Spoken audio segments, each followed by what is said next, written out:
네, 오늘은 중심의 진실을 원하시는 하나님이라는 제목으로 말씀을 드립니다.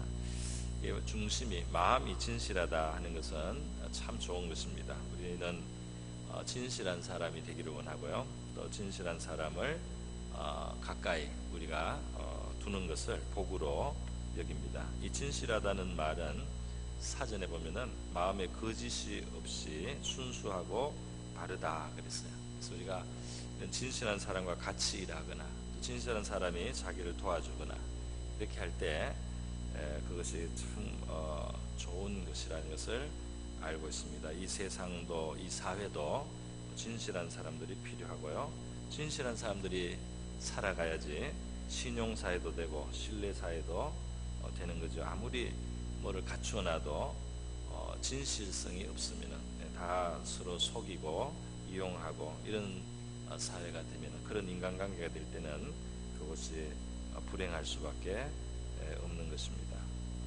제가 살던 그 고향에, 자라던 그 고향에 아주 큰 그 사업가가 있었는데요, 큰 유지고 부호였어요. 근데 이 사람의 그 사업가로서 성공한 그 이야기가 이렇게 제가 들었습니다. 원래 그 일제시대, 저희 아버지 세대니까요, 일제시대 이제 말에 그 일본 사람들이 한국에 와서 가게를 하고 뭐 이렇게 그런 경제 활동을 했습니다. 이 사람이 거기 직원으로 있었어요. 직원으로 일을 했는데요. 근데 이 일본 그 주인이 사업을 하다가 이제 일본으로 돌아가야 되는 상황이 된 겁니다. 그때가 해방이었든지 그 전이었는지 제가 그까지는 잘 모르겠습니다. 돌아가야 되는데 이 재산을 어떻게 처분할 수가 없는 그런 상황이었어요. 그래서 어떤 일이 있었느냐면은 그 가게에 어느 날 그 직원이 있는 그 공간에 말이죠, 이 주인이 이 돈을 말이죠 정리를 안 해놓고 이렇게 쌓여 있는 거예요. 그 동전하고 돈하고 이런 것들이 가득히 쌓였는데 이게 정리가 안 돼 있어요. 얼마인지도 모르는 그런 돈이 있더라는 겁니다. 그런데 나중에 말이죠, 이 주인이 돌아왔어요. 돌아오고 그리고 사실은 이 주인이 그 돈을 세알해 본 거예요. 다 세알해 보고 일부러 그렇게 돈 거예요. 이 청년이 그 돈에 손을 안 댔습니다. 한 푼도 안 됐어요. 막 널브러져 있는데 한 푼도 안 됐어요. 정직한 사람이죠. 그래서 주인이 나중에 와서 그거를 다 카운트를 계산을 해보고 손을 안 댔다는 걸 알았어요. 그래서 이 직원에게 그 가게를 통째로 줬습니다. 이거 네가 맡아서 하라고, 네 같은 사람이 하면 잘 될 거라고. 그리고 가서 이 사람이 그거를 기반으로 해서 사업을 해서요, 굉장히 큰 그 사업가가 됐어요. 그리고 제가 자랄 때 우리 그쪽에 큰 유지였습니다. 우리 한국의 초기에 우리 산업 발전하는데 굉장히 중요한 그런 역할을 이분이 했어요.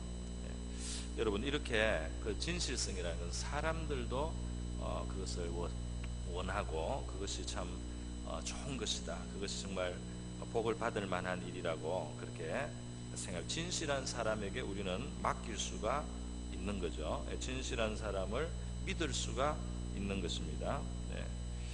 그 우리의 질문은 이거죠. 우리의 마음에 이런 진실성이 있느냐 하는 거예요. 왜냐하면 하나님께서 사람의 중심의 진실을 원하신다, 이렇게 말씀합니다. 하나님께서 사람의 마음의 중심에 진실을 원하신다. 하나님이 왜 사람의 마음에, 우리의 마음에 진실을 원하시는가? 그것은 하나님 자신이 진실한 분입니다. 하나님 자신이 진실한 분이에요. 그 시편 117편에 우리에게 향하신 여호와의 인자하심이 크시고 여호와의 진실하심이 영원함이로다 그렇습니다. 그 하나님의 진실하심은 영원하다. 그래서 여기서 할렐루야가 나와요. 하나님은 성품이 진실하시기 때문에요, 일을 하실 때 진실하게 행하십니다. 시편 33편에 보면 여호와의 말씀은 정직하며 그의 행하시는 일은 다 진실하시도다. 하나님의 행하시는 일은 진실하다. 그렇기 때문에 하나님이 우리에게 주시는 법도라든지 우리에게 원하시는 것들도 다 진실해요. 시편 19편입니다. 여호와를 경외하는 도는 정결하여 영원까지 이르고 여호와의 법도 진실하여 다 의롭다. 그렇게 말씀하고 있습니다. 하나님이 진실하기 때문에 우리가 하나님께 소망을 뒀을 때 그것이 우리에게 복 있는 사람이 된다 그랬어요. 하나님이 진실하지 않다면 하나님을 믿고 사는 것이 얼마나 위험합니까? 그죠? 그런데 하나님이 영원히 진실하신 분이므로 하나님께 소망을 두는 자는 복이 있다. 야곱의 하나님을 자기의 도움으로 삼으며 여호와 자기 하나님에게 자기의 소망을 두는 자는 복이 있도다. 그는 천지와 바다와 그 중에 만물을 지으시며 영원히 진실함을 지키시는 분이다. 그렇게 시편 146편에 말씀하고 있습니다. 우리 예수님의 십자가를 보면 하나님의 하신 가장 위대한 우리의 구원의 일이 예수 그리스도의 십자가입니다.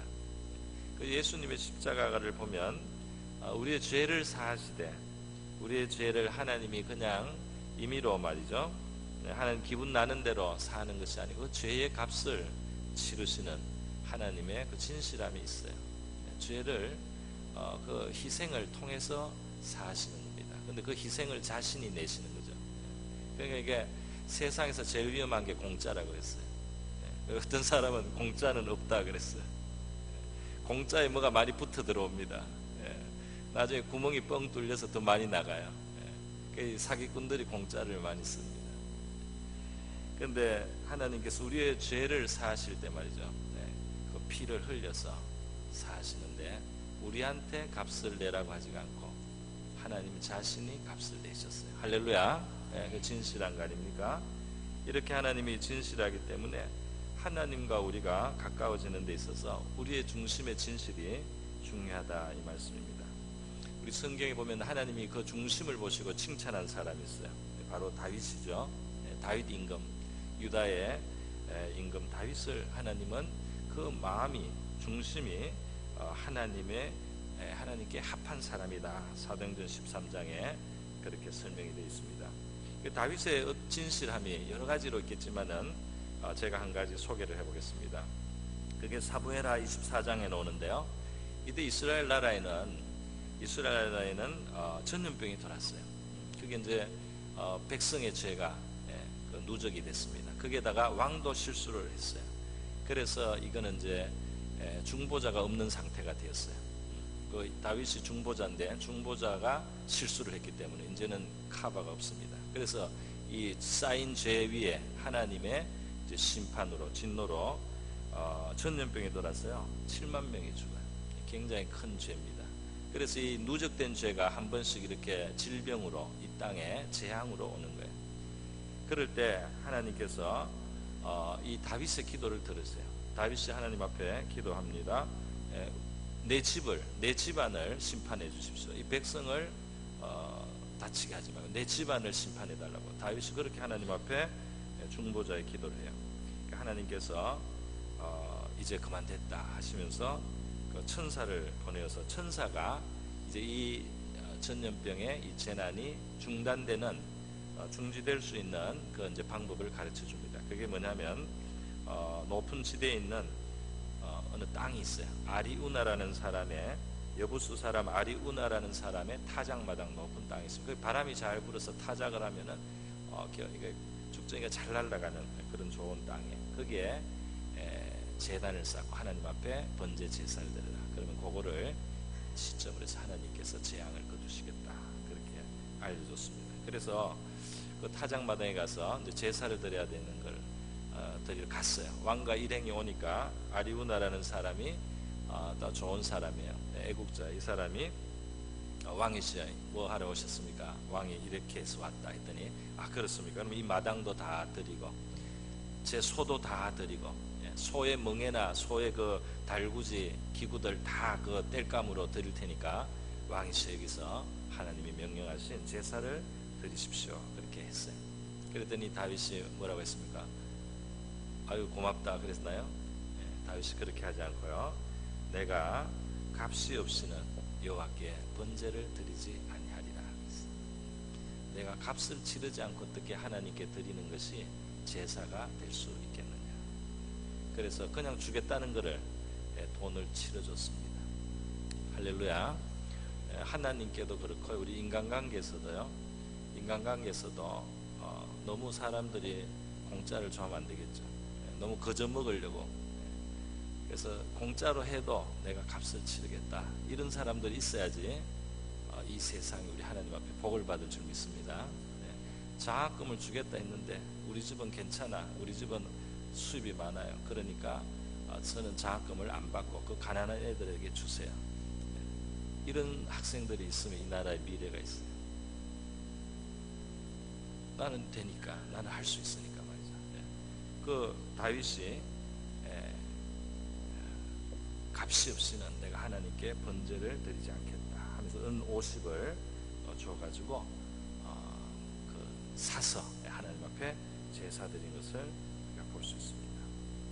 여러분, 그래서 하나님은 이 진실한 마음으로 하나님께 나오는 자들을 기뻐하신다고 그랬어요. 하나님은 거짓 입술을 미워하시고 진실이 행하는 자는 그의 기뻐하심을 받는다고 잠언 12장에 말씀합니다. 또 우리가 기도할 때도 하나님 앞에 간구할 때 진실하게 간구하는 모든 자에게 가까이 하신다 그랬습니다. 이게 시편 145편에 나온 말씀입니다. 진실하게 간구하는 모든 자에게 가까이 하신다. 성경에 보면 하나님 앞에 진실하게 기도하는 사람이 많이 나오죠. 한나가 하나님 앞에 자식을 달라고 기도할 때 정말 진실하게 깊이 기도하고 기도에 깊이 들어갔어요. 나중에 입만 오물오물하면서 기도를 했습니다.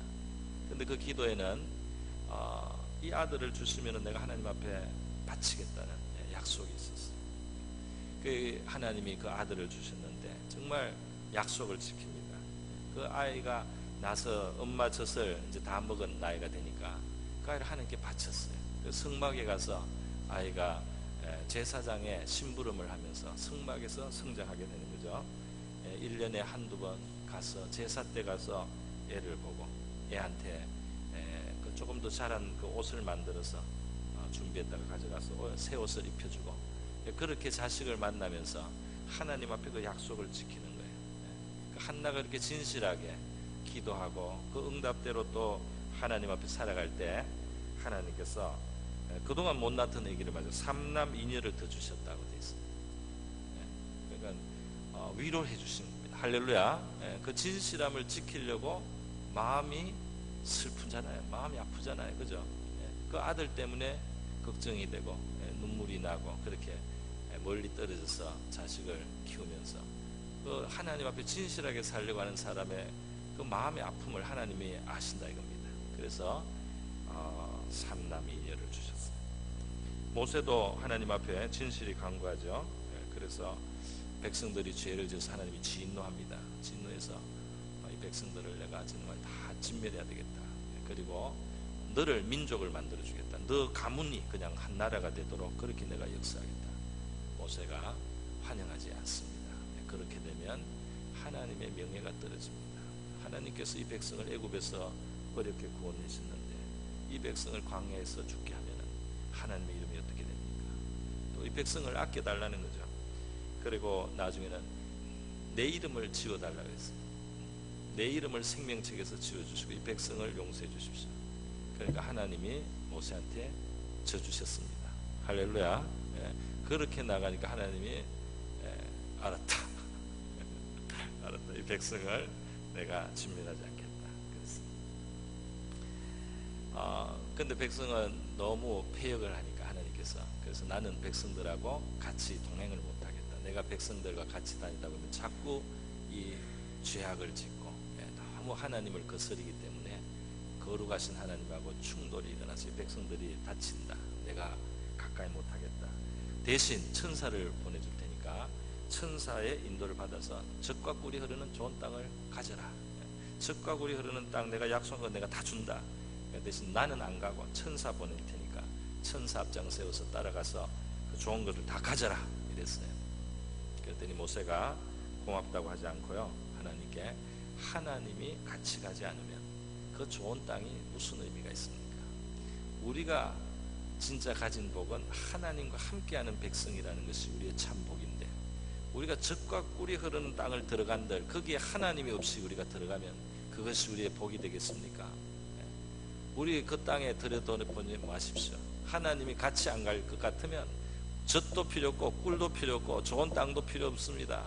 과수원도 필요 없습니다. 좋은 집도 필요 없습니다. 좋은 샘도 필요 없습니다. 하나님이 같이 가지 않으면 좋은 농장도 필요 없고 좋은 땅도 필요 없습니다. 좋은 부동산도 필요 없습니다. 하나님이 같이 가지 않으면 좋은 것이 아닙니다.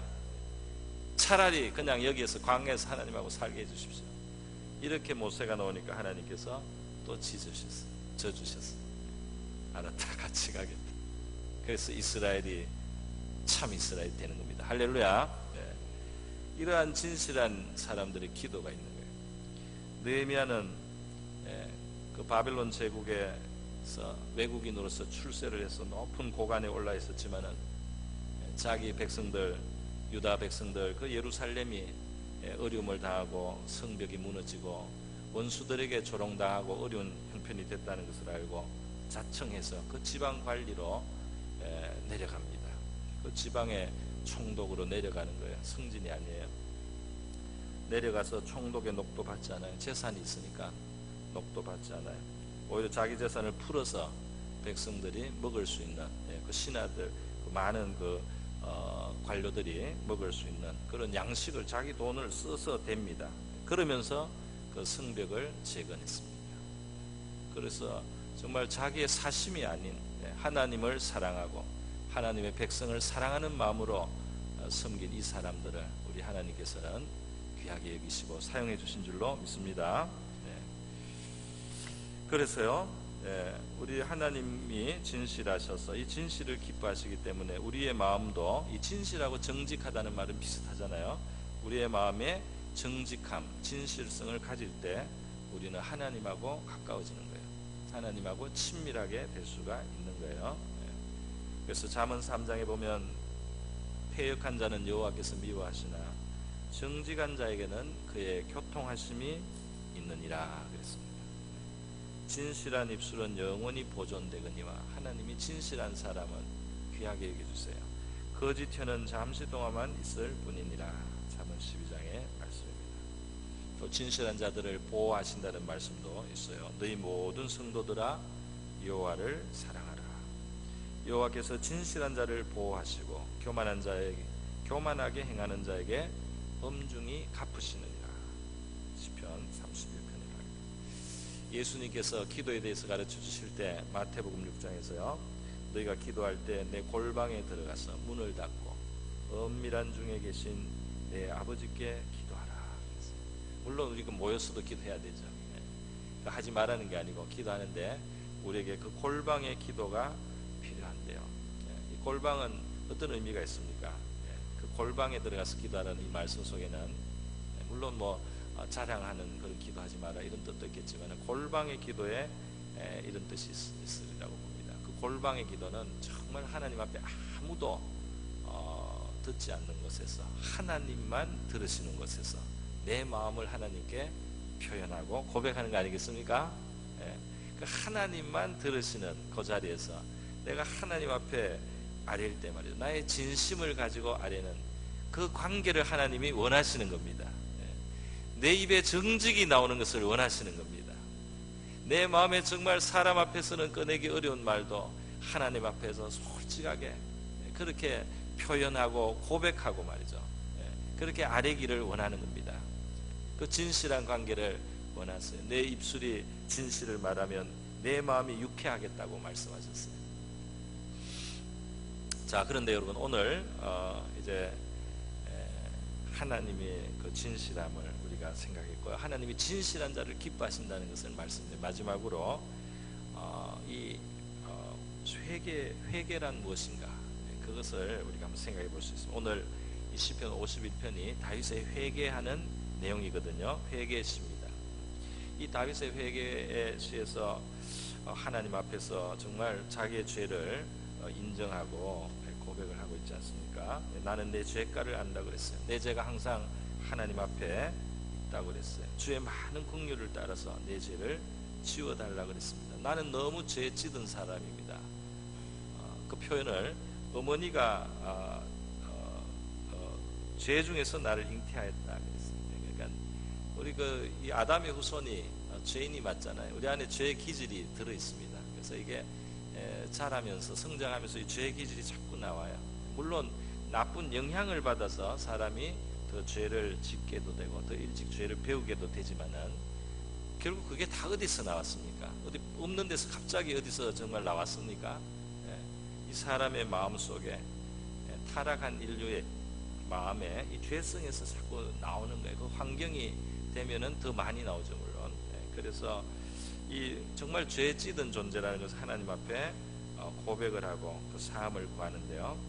그런데 이 기도를 가만히 보면 이 진실이라는 말이 나오는 겁니다. 이 정직이라는 말이 이 회개하는 기도에 나와요. 이게 뭐냐면은 바로 이 죄라는 것은 어떤 성격을 가지고 있느냐면 죄는 하나님과의 관계를 깨트리는 겁니다. 죄는 하나님과의 건강하고 정상적이고 좋은 관계를 깨트리는 건데 그 진실하신 하나님과 틀어지는데 우리 죄가 있어요.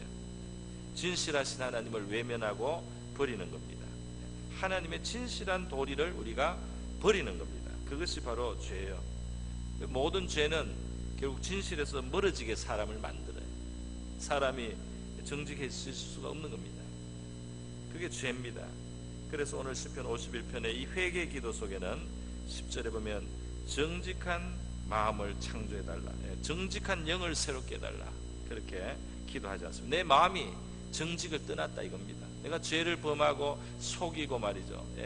그렇게 어떤 일을 할 때 내가 그 하나님을 참 기만하고 그 사람을 기만하고 이렇게 하면서 내가 정직을 떠났다. 그래서 내가 이 죄로 영혼이 더러워졌으니까 하나님 나에게 정직한 마음을 회복시켜 달라고 이렇게 말합니다. 그러면서 이 51장 6절에서 51편 6절에서 말씀한 게 바로 그 하나님에 대한 고백이잖아요. 보소서 주께서는 중심이 진실한 자를 원하시오니, 중심의 진실함을 원하시는 하나님입니다. 내가 하나님을 압니다.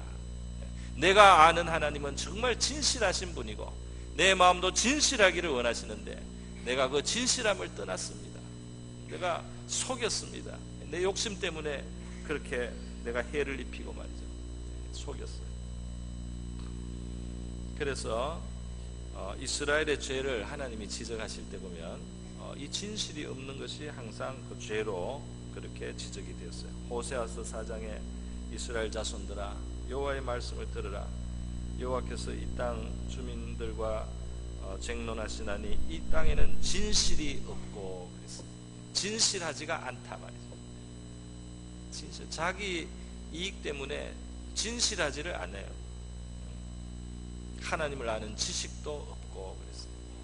그 진실하지 않은 게 하나님을 모르는 사람의 모습과 같다 이겁니다. 또 이사야 48장에도 말씀해요. 야곱의 집이여 이를 들으라. 너희 이스라엘의 이름으로 일컬음을 받으며 너희는 이스라엘의 이름으로 일컬음을 받으며 유다의 허리에서 나왔으며 여호와의 이름으로 맹세하며 이스라엘의 하나님을 기념하면서도 혈통적으로나 어떤 종교적인 외적인 외양에 있어서는 다 하나님을 칭하고 하나님과 관련되어 있지만은 근데 뭐라고 합니까? 하나님을 기념하면서도 진실이 없고 공의가 없도다. 하나님이 이스라엘의 죄를 그렇게 책망하신 겁니다. 예레미야 7장에도 그렇게 말씀하셨어요. 너희가 하나님 여호와의 목소리를 순종하지 않고 교훈을 받지 않고 있는 민족이다. 진실이 없어서 진실이 너의 입에서 끊어졌다 이렇게 말씀했어요.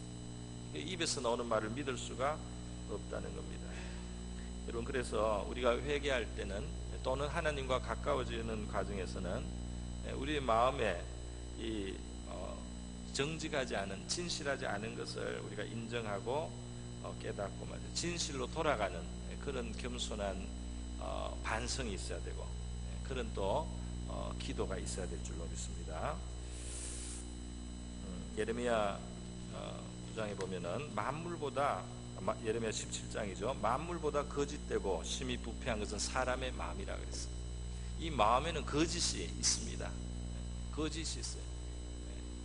자기 자신의 그 안에 있는 이 부패성을 성령이 깨닫게 하는 그 신자가 은혜 받을 때 일어나는 일 중에 하나예요.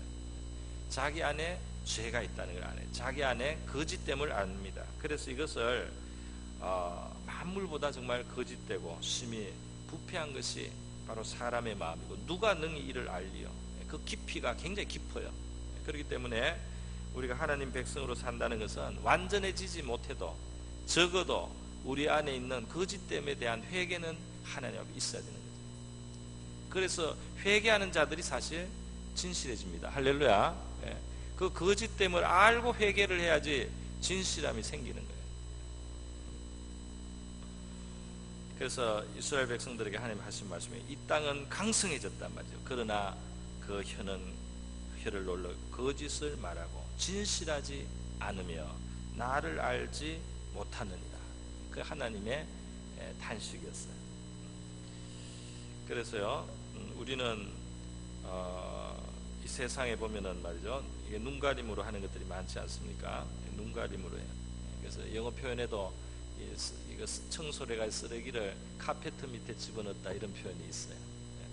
그래서 이거 청소를 다 하는 게 귀찮으니까 이 카페트에 밑으로 그냥 쓸어넣고 덮어놨다. 대충 했다 이 말입니다. 당장 눈에는 안 보이니까. 그러니까 눈가림으로 했다 이거죠. 여기에 바로 이 성도의 삶에 하나님의 그 기대하시는 것이 뭐예요? 무슨 일을 하든지 마음을 다하여 죽게 하듯 하고 사람에게 하지 하듯 말라. 사람에게 하듯이 눈가림으로 하지 말고 진실하게 행하라 말이죠.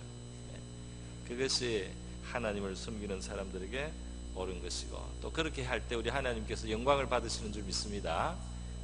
또 우리의 삶이 하나님 앞에 연락이 되는 거죠. 산제사로 하나님이 받아주시고 축복해 주실 줄로 믿습니다.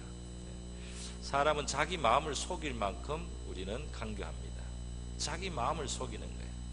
그래서 자기 깊은 곳에서는 욕심을 따라가고 깊은 곳에서는 자기 탐심과 자기 소욕 때문에 그런데 그것을 포장을 하는 거죠. 이거는 이렇게 해야 될 일이고 저렇게 해야 될 일이다. 이게 옳은 일이다. 이렇게 하고 하는데 자기 깊은 곳에는 욕심으로 하는 겁니다. 그렇기 때문에 자기 마음을 속이면서는 경건해질 수가 없다. 야고보서 1장 26절에 스스로 경건하다고 하면서 자기 마음을 속이면 이 사람의 경건은 헛것이라. 그래서 우리는 자기 성찰을 제대로 해야 되는 거예요. 이게 진짜 어디에서 나왔느냐 말이죠. 여러분, 하나님과 하나님의 백성은 친밀한 가운데서 이 하나님이 진실하심을 우리가 자꾸 본받게 되고, 그 하나님의 진실하심 앞에서 우리의 거짓됨도 깨달아서 회개도 하고 이렇게 하는데 점점 더 하나님과 친밀해집니다. 성도는 하나님과 친밀해져요. 마음의 죄악을 깨달아요. 겉으로 생활의 죄도 물론 버려야 되겠지만 이 마음의 죄까지 우리가 버려나가는 겁니다. 그래서 우리의 회개가 진실하고 우리의 믿음도 진실하고 우리의 사랑도 진실한 사랑이 되어야 할 줄 믿습니다. 자녀들아, 우리가 말과 혀로만 사랑하지 말고 행함과 진실함으로 하자. 이 진실이 있어야지 하나님과 우리 사이의 관계가 깊어집니다. 밀착이 됩니다. 하나님을 향해서 진실하고 사람을 향해서 진실하고. 이 세상에서는 혹시 그럴지 몰라요. 진실하고 정직하면 손해본단 말이죠. 혹시 그럴지 몰라요. 그런데 하나님이 지혜를 주실 수 있습니다. 그죠? 그리고 조금 손해를 보더라도 다른 것으로 커버해 주시지 않겠습니까? 그죠? 그래서 이 진실함, 그러면 우리는 하나님을 얻는 겁니다. 할렐루야. 하나님과의 친밀함을 얻어서 저와 여러분의 삶이 정말 안에서부터 만족하는, 오늘 여기 보면은 구원의 즐거움을 내게 회복시켜 달라. 할렐루야. 그 진실함 속에서 하나님을 만나면 우리에게 영혼의 깊은 곳에서 기쁨이 있는 거예요. 그 하나님을 우리가 얻는다는 것은 우리 영혼의 만족을 얻는 겁니다. 우리의 삶에도 물론 하나님의 가호가 있게 되겠죠. 오늘 중심의 진실을 원하시는 하나님을 우리가 바라보고 그 하나님 앞에 살아가기로 결단한 이 시간 될 수 있기를 바랍니다. 우리 다 같이 한번 기도하겠습니다. 하나님 아버지, 우리를 진실하게 대하여 주심을 감사하고 우리를 향하신 하나님의 진실하심이 영원하심을 인하여 감사합니다.